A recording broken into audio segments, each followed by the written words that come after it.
and strong. Nyce FM.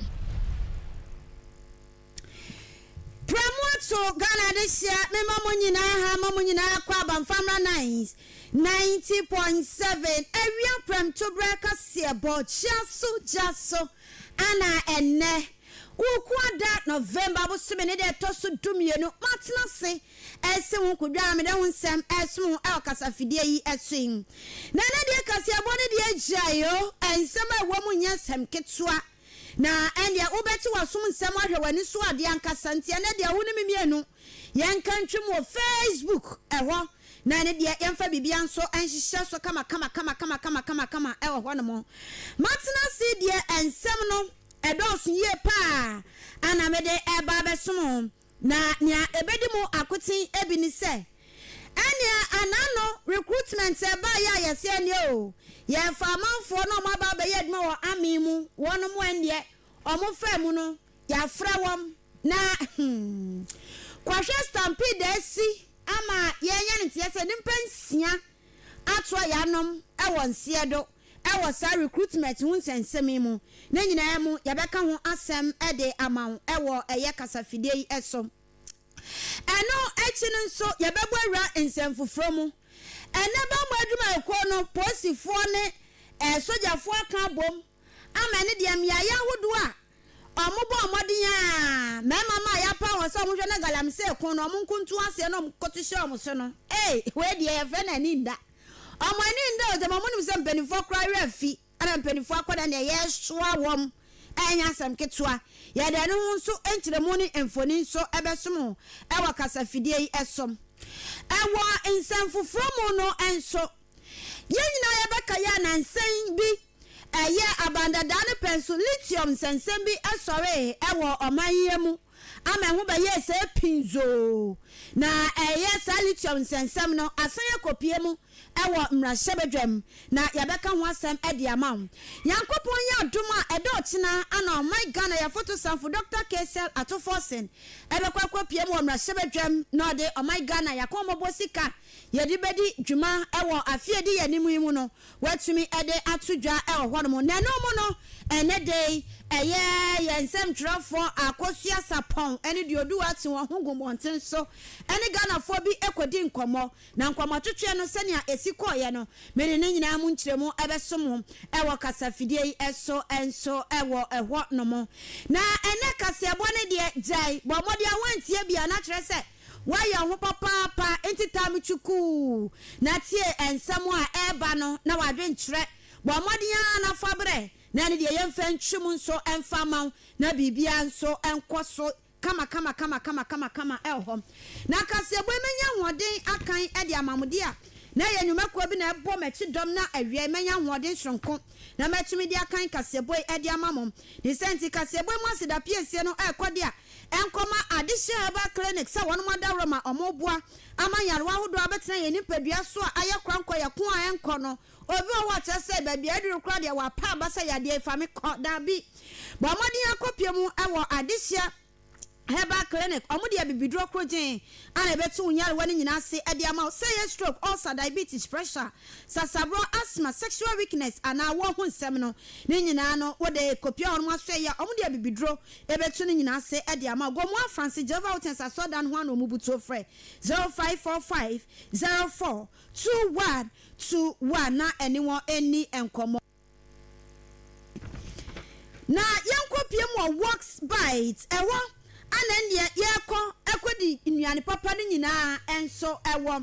na enye aduane be na wiei wo pedi wo pe banku ni fanti kenkeni tilapia ana mita yetwetwa wo pe ampesi eni kontomre ana se wo pe eye emu ni kontomre banku ni nkruma ana wo pa ni na works bite eba ma obi edo eba no continental dishes ni nso dia your fried rice jollof rice vegetable rice yenya na salted enfama yenya ni special enfama wa ni nyina ye be ye ede amam yesanso our burger and fries home wo pe beef burger chicken burger wo pe potato fries with chicken yam fries with chicken ni nyina ye be ma obi your smoothies and shakes so honomo your kiss me sweet lips chocolate bowl of red berry and a kenke shake and so benye bi anom ya wo noodles and so ho ye be big guy e de amount and e ban pizza na ya wo BBQ chicken pizza, chef special pizza, meat lovers pizza, pepperoni pizza and a few veggies pizza, open small medium large ni nyina ye be ma obi and so ho ye delivery enti wo wini ba ene ne potam nko ade a bo modern anse wo be frɛ won ba bia wo bia ye be deliver so e de amount na mo be hu won mo akira kwan e wo wini ba Rabbi Sam Junction and a fi say Charles Beach one so wo be hu won mo akira kwan e ho frɛ 0594 66 86 88 and 0555 25 5565 na anyone any enkomo one family clinic and so yabon samrani say pain expert ni senti ene abo modern na ene yaw bia woni padua no mu se wo sisi wo chepe wo to ase na twetwo wo chibra mo kire se wo je hwanje wo bre papa bo modi afa kopiem one family clinic ya be massage o kama eyi yaw bia enfa ho ni ba bia wo e woni padua no mu so atumi afri ho na bibia so atumi aboa e bia wo yade ahodo nso e bia na wo ho nsem ana akoye de ade ama esi kire yade yefun yade ni nyina wo kwa ya be hye na ne de ya ma onura sefata na sa yade ni nyina nso adwane afi wo nimpadua no emu wo ba e be ma advanced herbal treatment massage and physiotherapy e be ya ma ana laboratory services nso e ho no mo guidance and counseling e be ni nyina nso e de ama we ye kira kwan aguna sodro ekomkrom police barrier ho a ye ni Latter Day Center so no bon hwe no mukuma se ye opatasi estate junction asenfo so o Mozama junction na tufu praso nso ye won new market side ni Pacific filling station no bon hwe no mu frɛ 0248 331 331 na anyone so entumi eni enkomo eho Nyce Media Training School so eka ho na wiai omobo machi dom na matumi enya anwade sonko so edikase boy asomo enso eho mi a awiai maje penie esin kunwa edikase boy esomo wo medin fia dahima fia adepa ata shiame au Facebook nani dia wadwe nkyere no kruche ne nyina gu o merepem mere betwum nso e dia masana TikTok no so betumi ajoin me live and so ewo ehot no mo wodi wadwe nkyere egu wa emerepem mere betwum nso e de amount eye fiada hima A3 betumi ajoin me eho sana Nyce 90.7 FM on TikTok nso eno se ewo live eho a betumi so ajoin yen so eho na wodi wadwe nkyere no atwum na merepem no ye de nyina aka ho nso e de ama afei ma yenyamre na yeno kasebo no mu esuko Nyce FM Yansha kasiebo no ase na mesramo wodi amunhia me wo Facebook Nyce TV so na mo fa mani enkwahwe ade e ho chese ya reho enya sam kitwa ane anano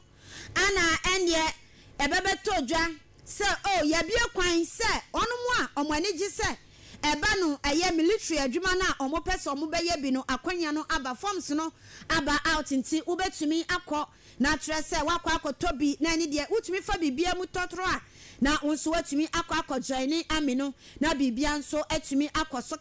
kama enso ewo ehwo mo na wono mo ekofa forms no ne ade no anaja yatumi afrefrefre bia se ene mo mra na recruitment no hyase ene entimi no ka sei wokopie mo ewo incrementum eye ewo stadium ye no ewo incranya ko hebra Facebook na behwe enimpa na abo apiswe jai enframa kram frem wo ha wo ahome ho a wan hwe be ye din ama enu ntikro na aba beto dwa se enimpa nsia atsoa ya nom ewo nsie do enimpa nsia me kopa adwuma yes military me ko recruitment no eye ne omko ya emompinsu na bwama me no kase ene ye kyerese enimpa nsia ana ene atsoa ya nom ewo nsie do a ene so akwakoye arehosem papa ewo na eyade Ghana Armed Forces edikrata ediaba ne enti asani mpansia no atwa ya no ewo insiedo enso ewo ahanomo na omo kiremu a na Ghana Armed Forces no edi areho pa ana ebo eye general public ni nyina enka ye se anopen wo eye recruitment a ekoso eye elwak eye sports stadium ye no ewo enkran no eye ade stampede esiye enye wokwa entibra Facebook obi no da fom abrantie baako ana da fom tim kaja wo ba Facebook a wo behu eno no da we wato ya nom ewo nsiedo enti stampede no esi yesa no ye pia wo tito na ne de ye tietia manfo so ne ade ana enam so a enimpa ensia ato ya nom ewo nsiedo a eno akwakoye arehosem pa enso eho ena no peya enti ye nyan ntie se na ye nimpa nson enti na ye twen se confirmation no beba se eyampa enti ye nya se eye Ghana Armed Forces recruitment omo ye no ende no enimpa nson na ye te se omo ato ya no wonsie de no eye no kra na se eye bosrem ka eno ana abetodwa se ampa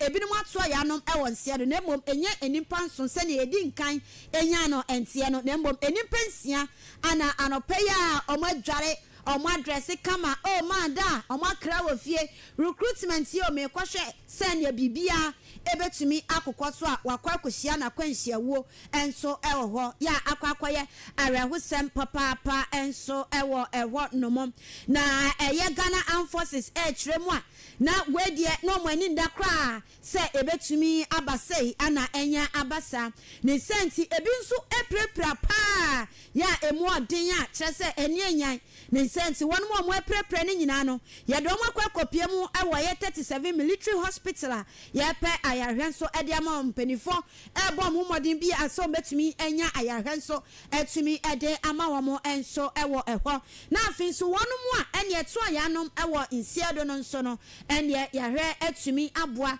na ne de yehu abusuafo no wonu mu amade hye ato ayanom insiedo na abusuafo ensanso etumi aka amade hye no na ne de hyehyɛ ye ho bia no omatumi edi egu akwan mu enso ewo no nti wei ene areho sempa ene efi Ghana Armed Forces aso ye eba recruitment a ekoso no eyade nimpa nsia atoa yanom ewo nsiedo a enimpa prepare so de omo trese omo doso papa ewo na so nyina omo bɔ modern se ne de ye do makopie ayasabia de omo betumi enya apomuden na omo timi akoka abusuafo ensa enso ewo aha na omo trese obi anso enka na koma ento ne yam omo behwe obi a kama se ne ese na mo wa wonim Ghana eya de bi sa na obi a pentem na me bai obi owonim se wa mantem pa nso odi tatase ebe fam tie no hwe ba bi obi gina wo de bra Facebook na behwe hwe ba bi obi gina enti nipa we nyina ye be fa Ghana Armed Forces ana se ne benya ba bi tresa eni anu ni adofo enya yizio enimpa we ye empem ana trese omunyina ze omunyina se masa soja adwuma no ye nyina ye bia ye be yo ye be ye enti wo abehwe bra Facebook like seriously enye izio she Ghana mebunu ye pe adwuma yo trese ye ni abre Ghana mebunu eni abre pass omo pe adwuma ye because these numbers we crampo fence na de se na omunyina akwankran we kra ye no ayo region emponi regional ye region by region ye no region capitals ni nyina ntin kran mantem nko ade ni enti wo kwa santi mantem a wo bem fifi mantem a atoye mantem a na trese ne se Ghana mebu na nya adwuma ye edoso enti penifo mo hwe ye srem wai ye nya adwuma ye be srem moma ye adwuma nye na we de anohye ene se binom akokra akohia omakwanhia wo enso ewo ebe ye nyame wo ho Ghana mebu no nyanya kwadwofo like Ghana mebu no nyanya kwadwofo adwuma na eni wo enti sanka hwe omo nkosan line na we de da be na bedru na obi ti se me de mimidu amabembe bu ntempa mesam pechi enti awonsam senia esifa etie enso enononti yabo modian so ede yani ede akire na ne ebefi mu ababia nso no ya bo modern so e de ho nsem so atumi e de asom nso ewo nomom Yankopon aya adom na adom bi adom yen na bibia ensi yante bibi boni bia otina Ghana ya photo sanfo Dr. Kesel Atofosen ebekwa akopie mu ewo mrasebedwam na ene ode eye yakomo bosika no 2026 ne edibedi dwuma no watumi ede akoto bedwa srede na yehu budgeta yebenya ede dwuma enso ewo eho no mo na ansa na obekan na kyese Ghana fo bebre na ye wani som ye hwe bibi papa animu anya obi hwese obeti asemde bi ewo eho na etumi abroa se ne we die minyanka budget mu miti we wo mu anka mani beje pa anasa miti we wo ma anka mani beje pa ne sense ya bomodi amene yansem trofo ekuku dam for mienu ya to na agumontin so akosia sapon ana video do asa mo ne Ghana fo nkodi nkomo budget na Yankopon ya adomo ochina Dr. Kesel Atofos mekwa kopie mo mra shebedwam na ne dia wakan no den na Ghana fo hwe ni mu se omo beti wo budget ni mu omo tie wa be hu se yes omo akoma ato omo yem na Ghana fo enso akasa ache won mo adwen a yenkotie wono adwenkyere ni bi emra yehu nyama mo besen kwede aban ne robot tu nyama yewo ya setine ma yehu nyama do yehu ne dam sia nyama eslu edwuma sam nkoyi bibia ya basa anti ma ye hwehwen de afi 2026 na obaba aban ne betutu nyama yi because workers ode nka yenya increment workers whisker some the way dwuma kochia ni na yentehwe yehu hwe so ti yesre ma ban no atutu nyoma yi na afisi akwan ni na sei nti wonhwe no atutu nyoma yi na se be business ani na na makwan ya do ti yesre manyama tutoyi cause yehudu ye kra wa brabo na ye boimo okan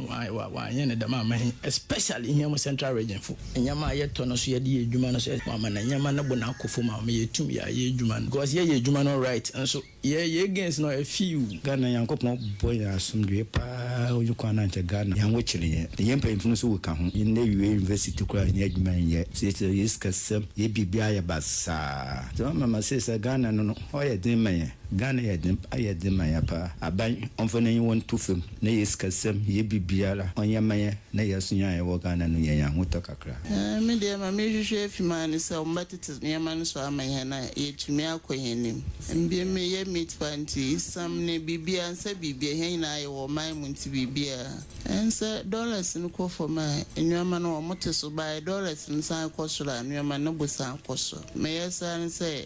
nyama no boko for ma amaya na me market as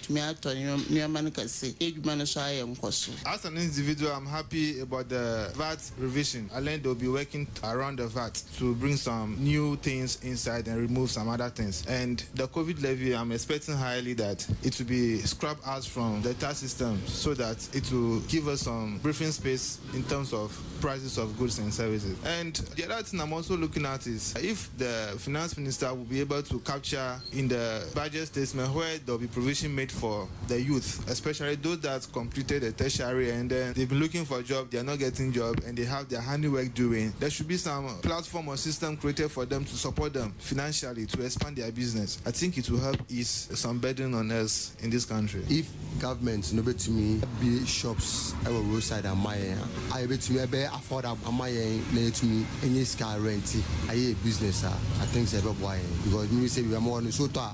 dream look that they are doing constructing good roads, electricity and other things. I think about boy. Now at the same time so if bet me I create platform groups am my now bet me and boy from in terms of money I bet me yes ka share a business mu akwe ni mo ebe boy pa yakore yiti ndaka afa eduma asane because eduma ni wo na okoye eduma afa yenti oka to ani fo isra nti so obaka on kan fa eduma yiti ni ewa on kan fa wo let's say yiti ni ye eduma e afa galamse ni yamanyama no eduma no wo oman ni mu a leka ebe ye fa pese on implement race na wo na ni sia ni be hwe mama kan ho asem mo Anna, if you must work, I never for the youth. On the case, Sunamaran, I'm a human, adults. Was Philippine use not for the smokiness of you, and it's happy. So, a human over, now, if Philippine is my system of the armor back. Enti Ghana fobi ene ana yekokotie ye no nia omo ehwe ni mu se yankopon ya adom a ochina no Ghana ye photo samfo Dr. Kesel atoforce budget na obekan no ni omo hwe ni mu wo mu ebi ana ni de omo de atudwa enso ewo eho no na ma yanko obofa enkofo na ye do omo atenatena fom na omo tonwom no anano yesi yetu galamse yase na omukoto se ebi mu so no ane ye kira mu se mo enti enya sem ketwa enti enede eyande a eye Ghana Armed Forces ane police adwumakuo ye wo Asante Mantem ane Flower Mantem no aka won ho abom na ene omo akomia ya hodo a ye nyina yeti se eye nine mosofo ya pa won so mo hwe na galamse ya ekoso ewo maimu ye hwe entrose ye nwa ye nim ni ananu ekokosi ye na ne de timamfo bi ekoto hye won so ebru won yenyame na fafia anka na ya asemfofro Environmental Protection Authority for so edwani kiremu Asante Mantem ho ba bia na no so yakwakoto hye won so omu dwane ma chese omu konya akwanhia amen sem trofo mienu kra eka ho bi prepra ya na chese enya sem ketwa na akwakoye seni asem ne ba ya no bebe na be hu se we dey wan hwa posifo beba ho we dey wan sra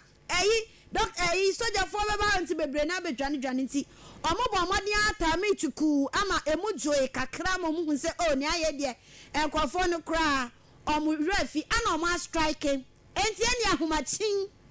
o ana trese omo akomia ya hodo a ene etimamfo no edi sanyambe na sem no ewo honomo ana yakwa akosoa womo yede womo kogina mrana no ene aye de obi a yebeti obi abi enti ene ye chewo na ye hwem na wokra bi kwa na wunim ho hwea na ene ye gyawo na wokọ na mom ye hwem na wunim ho bia na ya chewo se wo wunzura de mfere ade osrani a yasoma ne se ade a ye na enye ye nhwe na kire se ene ye ntu ase no timamuni wona wa hoden enti ukodufudufu na ni ase ye za ene ye be kire se eba ndufudufu a ya ma mo kwanse ye mo anka mo ye bebu mo prepra mo na so mo di mraso na mo de ma adwin se mo ni mraso enti bra Facebook na be hwe o mo na ebi na tititi fo mo no enti wonu mo a ene ekobro 9 months of no ebi ana tititi fo mo a ene yasoa wo mo enso ewo ehwei ya ni de ye chese obi a onimu bibia no yeso mo nyina edo mo akọ na afi emra no atumi nso ene wo mo edi pa enso wonti won mo yaso mo de doso po chese omo doso papa sanse enya bia ye ba ko ana omo koye omo ko miaye awodo ti se wokọ Asante Mantem se ya omo koda dwene ene awona ya no nso ewo Flower Mantem no emu ana omo kopiem wo ehi ya eno nso ewo Ahafo Mantem no emu ana hwidiem Kenya ase gwaso ana mahani ehwo nyina omo akopiem ho asa operation no ekoso ewo nti wan mo aso mo ne de bia ne nkwa wieye no na chese yenya total number of nkofo a yetumi aso na mo wo ba obehu ebi na yese mo nhijama ende nti obe hijama by force wo kan ho wo nkan ho ene ukromfo na akwakoye yidie ebi aba besoa wo so nti hijama tiamu so na hijama enso ewo ho a ene enye asem ketwa kra enso ewo ha ahagusi a Nyce 90.7 FM Nyce TV uko Facebook abahwe ne live eho uko TikTok nso a Nyce 90.7 FM ye live eho ana me page nso me de akọ live fiada ima A3 wetumi ajoin enso eho na wo message nso afa ho abamirepem mekan ne nyina nso e de amam na ma yenwura nsem wei emu yenina ebeka ya enkankane adehia won finfin mantemu na wi ne bane ne potemu na nsɛm bi wobɔ ba ya na kyerɛ sɛ nya asɛm ketewa ne nyina fa lithium na apie ɛwɔ mfimfini mantam a na akɔba sɛ ɛyɛ sɛ yetu na woba afutudi a na kyerɛ sɛ ɛsɛ ne akɔkɔpie wɔ bia ya ne yɛdi aboa kyere a yakɔkɔte yɛ wansan no wɔ ɛwɔ na yɛsɛ ne lithium apie hɔ nti yɛ bɛbetu ana yɛsɛ hwɛ na mutu ne saa na wansan ne yɛnkɔkye ne wɔ he yɛnkɔkye wansan ne wɔ he yɛmfa ni aboa kyere wɔ abra aboa kyere nso deɛ ɛne kyerɛ sɛ Ghana fashion na di mu ntintim a ɛnya asɛm ketewa enti kyerɛ sɛ no nsɛm ɛkɔkɔyɛ pinzo na ɛnyɛ wini banko ana na bi apie ɛwɔ na mmom wokɔpie mu ɛwɔ ɛyɛ mankasi mu nso a na kyerɛ sɛ ebi ɛkɔpie mu ɛwɔ ɛhɔ bia yɛfrɛ no ɛyɛ awoya na kyerɛ sɛ kɔkɔpie mu ɛwɔ enti ɛno ho ne deɛ mu tutu ho na mo ama bibia ɛkɔba sɛ ayɛ sɛ na nka ekopie mrasebedwam na nka mrasebedwam editum na nka omo hyase etu na nso mrasebedwam antumi anje antumu ɛho na kyerɛ sɛ ye kwa asamra no mo amunim ɛno na nti sɛ na ye binom wo numbers na ometum dia ye bibia no enti omo tena so twe so dare ya ama saa yi no agreement a course so Ministry of Lands and Natural Resources and Barari DV Ghana Limited no just sa tumi na kombenye die to lithium no eno entumi ankoba so ewo no mom na eno na akoba se mpremprem Minister for Lands and Natural Resources Ora Emmanuel Amakofibua asan ede sa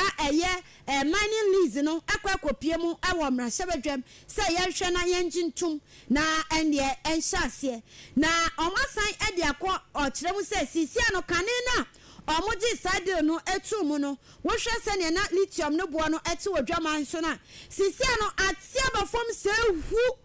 esu ati kra ọkyerẹ se kane no na 1 ton no $300,000 per ton esu ati ebebegina 630 per ton enti na omo kyerẹ se agreement na omo kọ eso omo de enu aye adwuma na kyerẹ se eka ebeba enti no empenifo no yes mining company no e de aba ewese empenifo hwenye bibi kakra emfa ho esanse sa 10% na nanka omo ebeje no omo de enu aye adwuma enye yenti omo pese sisia no emra 5% na sa lithium ne bo no kosora na omo asan akọ agreement 10% na omo ye na eso ewo na no na we kopia mu ewo mrasebedwam ana ye former Minister for Lands and Natural Resources ye mrasebedwani de ma adisia ewo da mango owa Samuel Abujinapo ono ana samra no hwe ne musi ankasa na motuo ne bekoso hey my stomach miti otini ye na se ontini ye na samre ye omasan dia ba mrasebedwam se yanyintum ene ne ono ode ba ye no ensunsun ye awom na ne ye wahin no difference bi anim nso ye de ba ye wanje antum enti ye no ane san na amen ana mo amuse mo nji ntum sisi amudi aba se ene ye nji ntum enti Mr. Speaker ebe ya botugu senia ensuo ye no masana ewia nso ye senia na anu bi ye no abana ye de bo otachi no saba na ye mfa moba esanse ne gisema ewom ni se sabra ne kra no na wa na we speaker ana we yasan aba enti on de o kire se mayenji ntum mayenhwe kra ye montungu musi enye mayenji ntum a afi de den na asesa den ana asesa mo ba abedi atom yi ye ne de na enya asem ketwa na ni bre pa okasa bebre ya. The Speaker, you seem to have referred the agreement to the committee. Mr. Speaker, when you read Order 97, 1 to 6, it's to the effect that the Speaker has a discretion either to admit the laying and do the referral or not. The Speaker, with the greatest of respect, I was in this House in the 8th Parliament and I was called upon to give a similar explanatory statement for the laying of the agreement for the exploitation of our lithium resources between these same two parties, the government of Ghana and Barari DV Ghana Limited. Mr. Speaker, yourself as the Speaker of the 8th Parliament took particular interest in that agreement. Mr. Speaker, you even had an occasion to invite me to your chamber and nudge me that we're required to carry the whole country with us because of the importance of the mineral lithium. Mr. Speaker, I need not point out the controversy it generated in our country. The effort we made in the 8th Parliament to lay an agreement for the exploitation of the lithium resources between the same two parties, the government of Ghana and Barari BV, which was rejected by this House. We could not lay it, and it was not referred to a committee. Mr. Speaker, the explanatory statement made by the current Minister for Lands and Natural Resources, Mr. Speaker, the terms of it is not different from the terms of the explanatory statement I made in this House as Minister for Lands and Natural Resources. Mr. Speaker, and therefore, I was going to pray and apply to you that the combined effect of Order 97, 1 to 6, Mr. Speaker, respectfully, I was going to pray that this laying be overruled and this laying be rejected because, Mr. Speaker, I have the various components the minister has submitted to this House as being the fundamental terms of the agreement between the same two parties. Mr. Speaker, fundamentally not different. And therefore, Mr. Speaker, what applied to that agreement in the 8th Parliament, which fortunately was the same speaker in the chair and which culminated in the rejection of the attempt to lay that agreement, Mr. Speaker, same should apply. Mr. Speaker, I conclude by just asking a simple question. Mr. Speaker, the fundamental question which the average Ghanaian will ask, Mr. Speaker, is that what has changed? What has changed? What has changed? What has changed between the agreement between the government of Ghana and Barari DV and the terms of the agreement between the government of Ghana and Barari DV in 2025? Then asisa, Mr. Speaker. Then asisa, wutia then asisa pa. Adebia sometime ago musi anya munjin tumuno. Then ana asisa. Na no esiye. Ana dom do ba no dani. Ora mama yarga se wa asemu awuken. Asemu awuken. Wonim nya wo kan de. Ampa mo de sa yi we no ebae se yenhwe na yenjintum. Ana ye refer edema committee a omonhwe entina so. Nani di omumo bo hu enwe se ne ebekosanya mo de ko mo san de bai mo ansan fa ma enti mo ntra won ka se yanje antum ti se ne mo de bai ye ana edom kuma ne kan se ye de ye nji ntum o kire se enya sa na ti ana samre ne nso ana na ne de omo twema nso wo mra se bedwam we se me na me ye dom dodo we se me na me ye dom kuma we se me ye majority leader we se me ye majority samokai aha ne akokoba ya na NDC force ye na ye majority MPP force ye na ye majority a na omoko na sitting enkoso o se ne nyina aka ho enti no mo anje antum and moreover no so sania ye kan say yi bill bia na nka ye so mo pass o mo antumi ampase na 8th parliament no etwem no any 8th parliament no ko enti bill bia yanje antumi bia no se samba mra sebedwam biam e wo 9th parliament na omubobo ho enti 8th parliament na wu na 9th parliament na ba na sa ya sande aba na sa yesi yenjintum a ohubone bia e wo ho moreover no ya refer e de ama committee ya ne omo ebehwe ebobo ho ntinka wa wo adwinkyere bi kyerɛ wa semika no na wa join committee no na wa kwakyeerɛ wa adwen ɛhɔ na aboa yenti owura mama ayarga. The Honorable Abu Jinapo got his facts wrong. You were the minister responsible for the sector at that time. You brought the agreement, laid it. It was referred to the committee, and my recollection is that it never came back to the floor of the House. So you cannot say that this House rejected it. This House did not reject the agreement.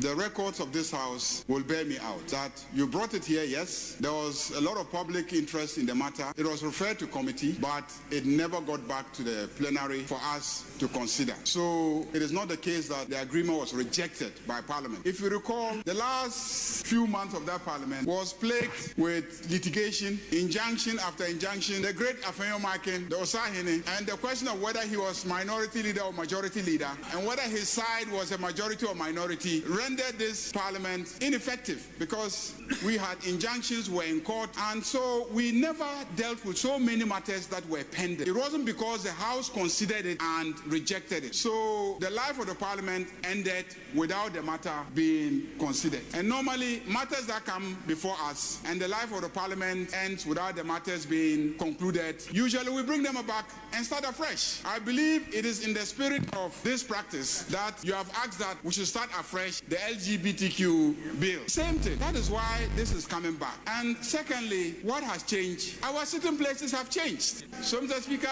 I don't think that we should split hairs because it has been referred to a committee. You are members of the committee deliberations, and I'm encouraging committee deliberations to be transparent. And at committee, you can raise all the issues. Reports will be brought back to plenary. We will debate the key components that you are concerned about. You will have an opportunity to debate those key components. And then we'll take the vote. And definitely, when we take the vote, the majority will speak. So I don't think there's any issue.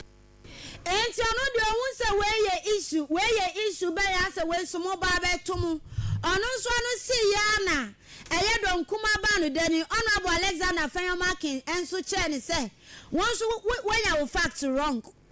O kire say omo de bamra sebedwam. Amamra sebedwam kan say omo mpene nne empene chama. Omo pie kwaye press conference e kire say sa bill we de Ghana for ye gitumu a enye yo ama kire say enya sem ketwa enso ewo ehwonomo enti ene mo hu se mwanya dom no super majority enti kire say mo debate eti omo fa ahudie so na kire say mo wo numbers ni nti mo atumi e de asan ade na ade bia na no mo se enye no ene de mo se eye enti yenjintum ekufo do penso de na enye Mama penso de eye okoto de ne bodwe na osi ono oni hwi obekon wakana no atum ana ohwe no nim se dachi ni omuye ebeko aba bebo omo aso na edru ho a ono so ebe refer omo pa yentie ora Alexander Fenyomakin. Mr. Speaker, I think first of all he also got his facts wrong. If he argues that agreement never came back to this house, he's wrong. At least I was a majority leader, so I'm able to put things in the right context. The Speaker, with respect, when the Honorable Minister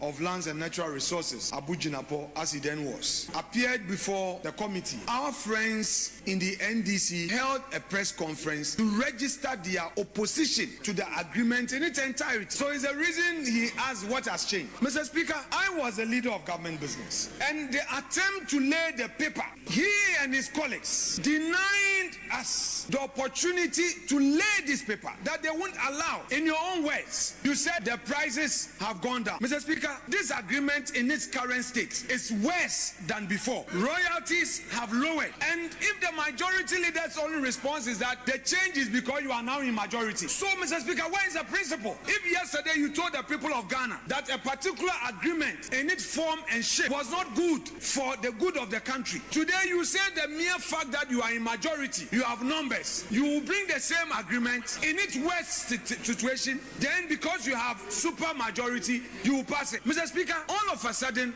our friends opposite have forgotten their own principle requiring pre-laying. But you know, I have told you, and I'll repeat, that thing called posterity, I will take them. I will not be paying at all. Me, I will not be emotional on it. Whenever I'm arrested, I'll say, yes, sir. But you will be haunted by your own deeds. You told the people of Ghana that the lithium agreement was bad. As at that time, so the same thing. You have not changed anything, no. The same agreement. You have not changed a word. You have brought the same agreement. Mr. Speaker, the agreement that you say it was bad, when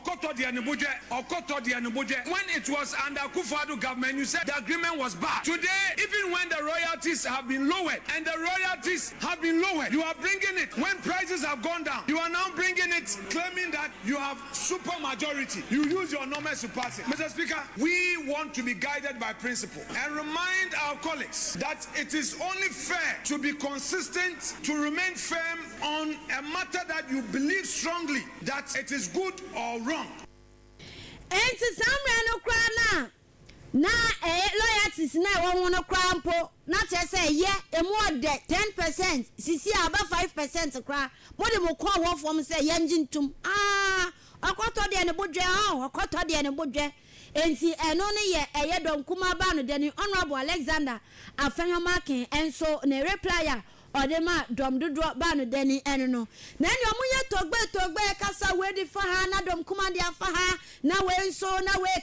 ka ana yemra se badwam tia mi owura urban kings for suma na ba enti ada na mo ya mo presa mo san kwafo dom kuma ne dom ada na ya mo presa na bibia o chese ene ya gege eno na chese mo ye adwuma na ase ene den na ono nso akasa akirekire mu ekire se ono ginasia Canadian no osiye se ekoba se nya sa pepepe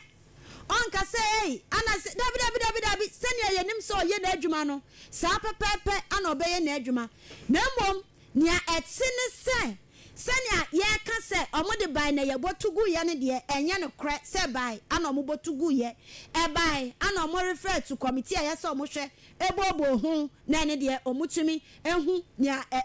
komsampa deal we de eye ebeboa ye tukura na emfa sunsuan so bone emma wonu mo ehwo ne so ana se den entina ni nyina ye niema omo put into consideration ansa no maji atum ana omo ankasam koka na omo ye ntino omo antumi ayedan anje antum ana de na san kotia na san kwakoba wabanso a wasan e de ama committee no so omo konko bobo hu eno no nso no wo wa mra sebedwam a wo wa akonya se wo nso wo beko na wonti bibia ase a wakwa akoka no ho na afi ebeto wa na ne de mo ana mo bedi atum se yanjintum no no speaker no oni wasa ye de bill bi beto wa ya se bill we de bia mbobo hu mabwatu agu eni ni tumi mu sa enti omunju amobo na wo de omunkoye omunhwehwemu ahodo ni nyina omun famra omun de ba enkomo ewo bia ye bedi atum se ye gitum na bebo a why not embo anso a eno so why not a yentie ora babe. Honorable members, sometimes you are in a haste to debate matters. In fact, what happened in the last parliament, I'm fully aware of what took place. And I can assure you I'm as equally committed to this whole process and the agreement as I was in last parliament. Because it deals with the minerals of this country, particularly a very important mineral which has a future, lithium. That was why I expressed my views about Parliament taking a critical look at that lease agreement. So the agreement was not rejected. It was not rejected. But we're trying to put a process in place for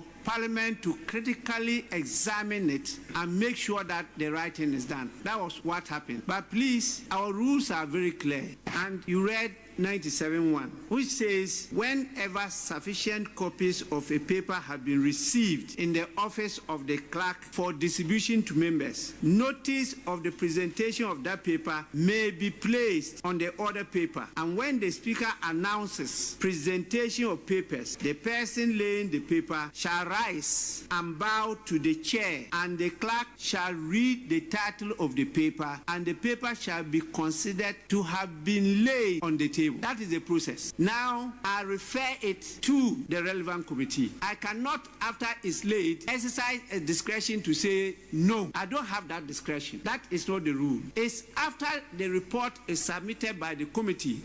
will go to consider it. The committee may come to say that, no, don't approve the motion, don't adopt it, whatever resolution, and the House will take the decision. The Speaker doesn't come in here. Please. And so I don't recall that lease agreement being rejected by the House. I know that there was insistence that there should be pre-laying, consideration, and all those things. But it was actually not presented and rejected by the House. That was not done. So now it's being brought. We are referring to the relevant committee. Every member is allowed to visit and attend the committee meetings, make contribution to the floor here. When the report is presented, you can disagree with the committee or agree. At the end of the day, we take the decision. But I'm very passionate about the agreements we sign concerning minerals in this country. And the brief that I have, I'll be very critical on whatever lease agreement comes here. So please, you don't have anything to fear. And people in government are aware when they take the wrong decision, the effect on the government is usually very telling when the people disagree with it. And let's always agree that is the national interest that prevails, not a party interest.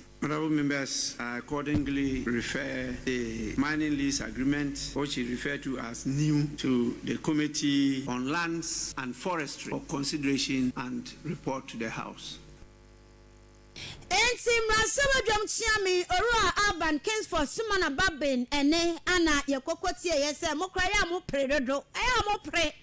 osankofo we asebo ma speaker adwuma na ye den ama na abroso ntia ya na matietie break ama speaker kakra enso wontia ne ye de ama committee yese omo hwe bobo hu se ye beje atumi ya ndintu omo de ba mrasaba dwam a na afi omo atena senso na omo atumi ahwe enso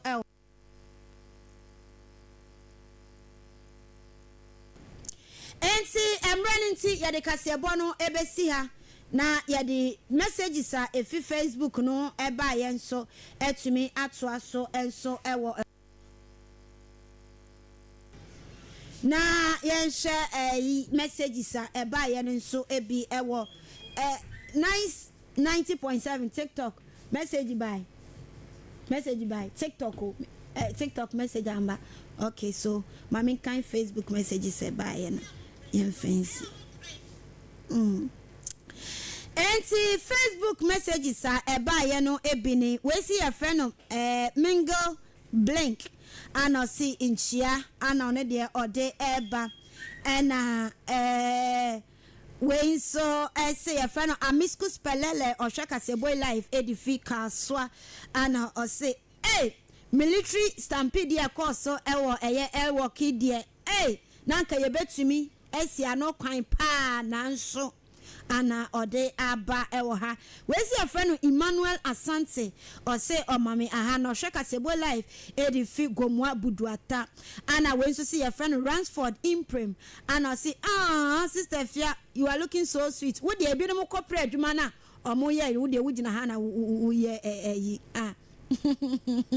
I say, hey, do I have another brother-in-law? Ewa himva, brother-in-law be no. We also see a friend Muhammad GH, and I say, oh mame, aha papa na share kaseboy loud and clear ewo Winneba or see a friend Jibril Muhammad Inchia enko Emma sister Fia ya or what Winneba market. We also see a friend Samuel Asiedu Bonzi na or sheka seboy life edifi Bruce house yanko swana yamo ejumano na Inchia na senkoma obibia oko ne brother no ebi so we also see a friend Frank Mensa na ona na friend Kwame Missy would do with the day I just say, Mitiatia breaking up asem ben crying. I see a friend is saying cry, or so potogato, or shaka se boy edifi a ye jahaze, DJ Bello Marvel and so as the sister Fia Papa be a loud and clear ever below one classic haircut Coco Bim Sankol Winneba Road Anna Odiaba Anna a year prophet Owusu and so say oh my aha na news no a ye great ankasa na odo ye dwuma panswa and ye born so hano see we a Fred Owusu ye dia do na de name no a prophet Owusu odifima hodwe aguna swedro ana ode aba enso ewo aha no mo entianda mu nyina ase ewo mu message a eba ye ewo Facebook no enso when so ese friend Chris Bay ana si memwa ne grandma edima no ye friend no eye ma polo wo sankol enti wonana Chris Bay esi ewie ochia papa enso ewo baby a wo bia nti medamu nyina asese mo join me live ewo TikTok na mo de mo adwen training so eba ya mo nso a mo join me live ewo Facebook nyina nso yankopon ensura mo nyina nso ewo ehwo no mo na mo a mo join Nyce 90.7 FM live ewo TikTok no mo nso ye dida mo nyina ase sabre ni abre nyina no ye fra mo je enso na mo adwuma no mo nti na ya na adwuma no ye asa ye mre because you are always there to listen to us. What I say, in the end, so we go kill ourselves for you, baby, mama. Yeah, we so want to be kind news. No. Reverend Akonoba Kofi Obo, Edme Echo Facebook Live, Dabi. Akosia Sapon, Anna Edme Koye, Anna Akonoba born a chidom, Ewo, a one more, Anna, and the producer, Papa Pam. yodua so otewan kona ha no so ebo machi dom na msminya hoden e kan kase boy e de e ma mo nti TikTok for mama na mas na fam si views ne e great view na e great. I appreciate yankopon enhra munya yankopon ya adoma o kina so ye be hia e wo jaso kase ebo so na kyerese nsem etwagu o man Ghana mu no ye de asan hware hase. So see you tomorrow. Na ma menye birthday way. Abo Pacha, are you ready? Mention mo yo. Enti ma minya birthday way enso na afi men sorry kasiebo no eso na menfa eye announcement no ento aso na afi yemfa ensi enso ewo obo still okay. Enti way happy birthday ya efi brother to brother wa show mo anim out mu say yes omo ye brother sampa. Enti way fi junior brother to senior brother. Enti way happy birthday ya efi one side another do na efre no wallpaper nso a obi abehu Solomon or say ene ni senior brother honorable Lawrence ni Odate Lamte. Honorable Lawrence ni Odate Lamte oye assembly member ewo J Krodua electoral area inti ene